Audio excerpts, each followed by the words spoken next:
My whole point was going to be that it doesn't matter what you major in because I was a molecular biology major, and behold. So, I think at some point in school it just kind of struck me that all this stuff is the same anyway because biology is really all just chemistry, and chemistry at its most fundamental level is just physics. And all of physics really just boils down to math. And if you remember your math department from college, math is just East Asian studies. So, all the same stuff. I actually am a molecular biologist by day, which is one of the strangest things you could possibly do. Any other science people here, scientists at all? Really? What do you do? Anthrophysicist? Oh, astrophysicist. I was trying to think. Anthrophysicists, we go to the moon and we learn the culture of the people who are living there. Astrophysicists, that's awesome. I'll bet you probably got into science for the same reason that I did, and that is that we were all lied to. In 3rd grade, that asshole in the lab coat who comes and has an assembly in your elementary school, remember he's got the thing of liquid nitrogen, and he dips in the rubber ball and he throws it against the wall, and you're like, holy shit, science is awesome! It's not awesome.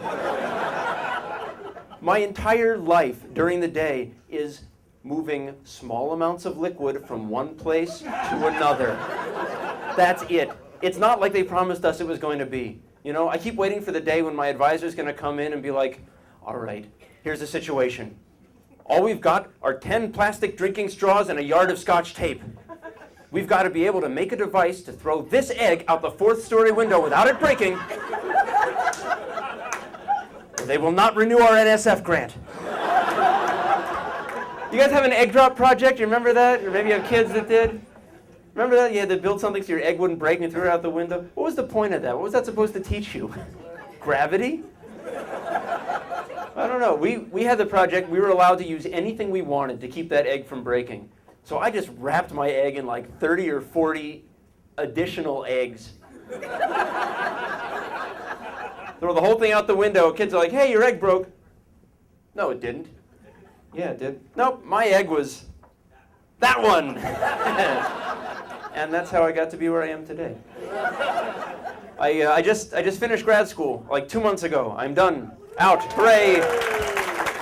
Oh, God. It cost me 7 years and a medium-sized piece of my soul, but I am through.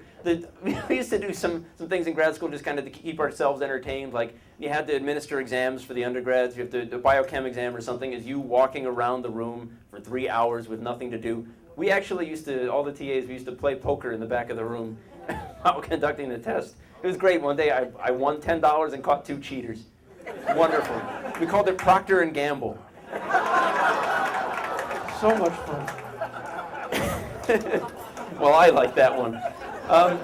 One other fun thing that I got to do as a grad student, and yes, there was only one other fun thing I got to do as a grad student. I got to judge a science fair. Now, this is a high school science fair in Parkville, Maryland. And this is just a couple weeks ago. So when I came back, I wrote down a few rules. Any of you have kids who've done a science fair? Round of applause. Those of you who haven't and might have kids doing a science fair project in the near future, please heed these rules. First of all, please remember, scientists have already discovered that the best thing to water plants with is water.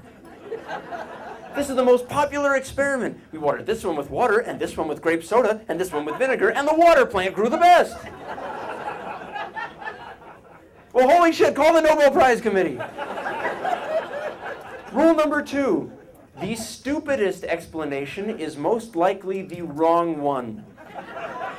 Another plant experiment, I kid you not, this year, the students took 4 plants, and they had plants listening, yes, listening to different types of music. They had one plant listening to jazz, one listening to hip-hop, one listening to classic rock, and one listening to nothing as a control plant. And the jazz plant grew the best. Do you know why? Because you only have 4 freaking plants. One of them has to grow the best.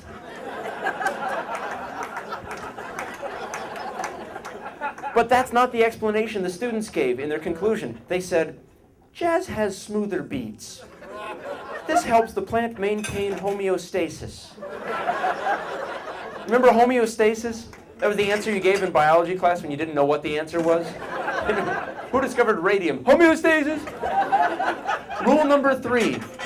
Just because you tested something does not mean you did science. The hamster in the red cage ate more than the hamster in the blue cage. Therefore, red makes hamsters hungry. I can't believe that won. Rule number 4. You cannot call everything you did wrong experimental error. We forgot to measure how tall the plants were at the beginning. It's experimental error. No, it's you fucked up is what that is.